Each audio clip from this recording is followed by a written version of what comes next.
Hello. Pretty. I like the glasses. Thank you. Yeah, of course. $14 a Target. It's always a steal.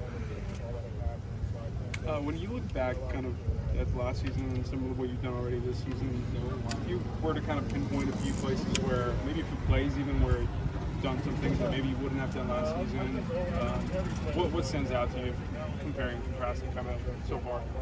I don't try to compare and contrast too much from season to season. I just try and get better from how I was last year.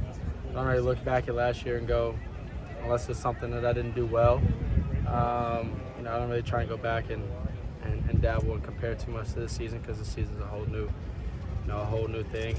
Whether it's the team that we're playing, the coaches that we're playing against, the stadiums that we're in, and things like that. So, I don't really go back and compare too much. I think honestly, I'm just being better, being consistent with whether it's footwork, arm slots, just delivering the ball on time to people so they can go make plays and do their job.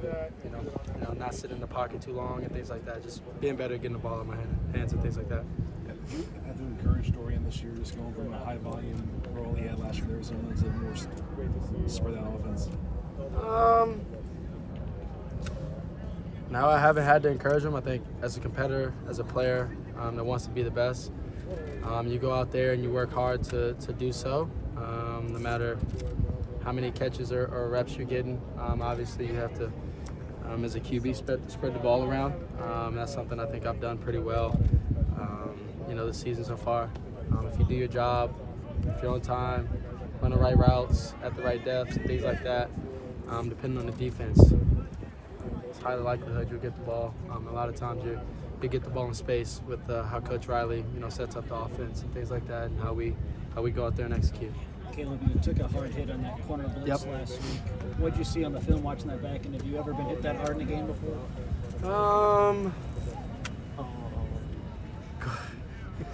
That was Mario. Going back. It was a good. I mean, it's something that they didn't do. It wasn't really in our game plan because it's something that they haven't ran really at all. I think they only ran it once out of 5 games, and so, other than counting our game, they only ran it once, and so it wasn't a big kind of flashing red light for us. I saw the dude press to the boundary. I saw the backers tighten the box. Saw the safety over. It never processed through my mind, because they also ran it a couple plays before, and I saw it, and it just never went in my mind that it was corner blitz.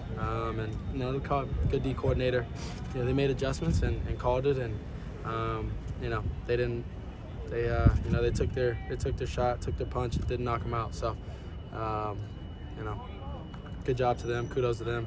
I have not taken a hit like that before. I know I tend to stay out of those, but they get you every once in a while when you play for a while. What's your evaluation of what Arizona's defense was able to do against Washington? Yeah, we watched that game, and they allowed them. They ended up winning. Washington ended up winning, but they kind of they did a really good job, to be honest with you. Washington's a high-powered offense with a lot of talented players, and they did some unique things, and it just kept them from having those explosive plays down the field, and kind of stopped the running game as much as they could, and when they ran the ball at least, and they stopped them from throwing the ball downfield and being so explosive as they usually are. Murray had a few drops earlier in the season. He bounced back last week. As a guy who's played with him for a while, do you talk to him, encourage him, or do you trust him to kind of figure that out? No, as a leader, as a brother, as a player, that I try to learn all my guys. What works best for them, and one of the things that works best for somebody else may not work best for him. So, one of the things that I did, before he caught that 2-point in Arizona State game, as I encouraged him, I told him just make the next one easy. Don't try and think too much. Don't try and do too much. Just be yourself. Be a player. Be a ball player, football player, and be Mario Williams and go out there and make plays. And he did. He caught the 2-point in Arizona State, and then from here on out, he's been doing well. He's been having fun, and out there playing his game. What kind of mindset do you and the offense need to have against a defense that really tries to keep everything in front of them? Yeah. When we get our shots, we have to execute. We have to be consistent, and we got to go out there and dominate and kill. We have to be the most physical team, on the field at that time and in the country, this week and from weeks on out. So, I'd say that's the mindset. Thank you, Caleb. Awesome. Thank you.